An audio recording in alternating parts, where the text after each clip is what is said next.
બધાને જય સ્વામિનારાયણ। તમને જાણીને આશ્ચર્ય થશે, પણ આપણા ગઢપુર મંદિરના પાયા ભૂતોએ પૂર્યા છે। ચાલો સંપૂર્ણ ઇતિહાસ ટૂંકમાં સમજાવું। એક વખતે ભુજ મંદિરમાં સંતો ભક્તોની સભા મધ્યે નાના આનંદાનંદ સ્વામીએ બ્રહ્માનંદ સ્વામીને પૂછ્યું કે ગામ ધોળકાના કાશીનાથ પંડિત બ્રહ્મરાક્ષસ કેવી રીતે બન્યો હતો અને ગોપાળાનંદ સ્વામીએ તેનો ઉદ્ધાર કેવી રીતે કર્યો। પછી બ્રહ્માનંદ સ્વામીએ કહ્યું કે ધોળકાના કાશીનાથ બ્રાહ્મણ બહુ મોટા વિદ્વાન હતા।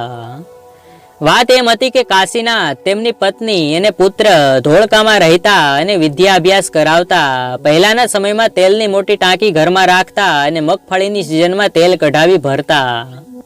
એમાં બન્યું એવું કે કાશીનાથ બ્રાહ્મણનો એકનો એક પુત્ર રમતા રમતા તેલના ટાંકામાં પડી મૃત્યુ પામ્યો। કાશીનાથ ભાઈની પત્નીએ આ જોયું અને મોહવિવશ બની તેને પણ આત્મહત્યા કરી। પુત્ર અને પત્ની વિનાનું જીવન વ્યર્થ લાગતા કાશીનાથ ભાઈએ પણ જીવ ટૂંકાવી દીધો। ગૃહવાસના રહી જવાથી મરનાર પંડિત બ્રહ્મરાક્ષસ ગતિ પામ્યો અને આ શાળાનું નામ ભૂત્યું મકાન પડી ગયું। 300 ભૂતોની સેના સાથે આ બ્રહ્મરાક્ષસ કોઈને પણ ત્યાં પેસવા નહોતો દેતો। કેટલોક કાળ જતા ભૂત્યા મકાનમાં ગોપાળાનંદ સ્વામી સંત મંડળ સાથે સ્વામિનારાયણ સ્વામિનારાયણ જાપ કરતા પધાર્યા। મધ્યરાત્રિના 12 વાગ્યા એટલે બ્રહ્મ રાક્ષસે માયા શરૂ કરી। ત્યારે ગોપાળાનંદ સ્વામીએ ખૂબ ઉપદેશ આપ્યા અને મોક્ષ જોઈતો હોય તો ગઢડા ગામે જાય એમ કહ્યું। નાના સંતો થરથર ધ્રુજવા લાગ્યા। બ્રહ્મ રાક્ષસ કહે કે મોક્ષ તો જોઈતો છે, પણ હું ઘણા કાળથી તરસ્યો છું, વરુણના દૂત પાણી પીવા નથી દેતા।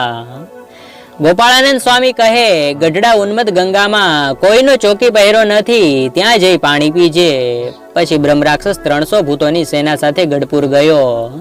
ત્યાં એક વૃદ્ધ સાધુ હતા, તેમને મળ્યો અને ગોપાળાનંદ સ્વામીએ મોકલ્યો છે, મારો મોક્ષ કરો એમ કહ્યું। એટલે તે વૃદ્ધ સંત કહે કે આ ગઢપુર મંદિરના પાયા પૂરવાનું કામ ચાલુ છે, તે તમે તમારી સેના સાથે પૂરું કરી દો, પ્રગટ ભગવાન સ્વામિનારાયણ તમારો મોક્ષ કરી દેશે।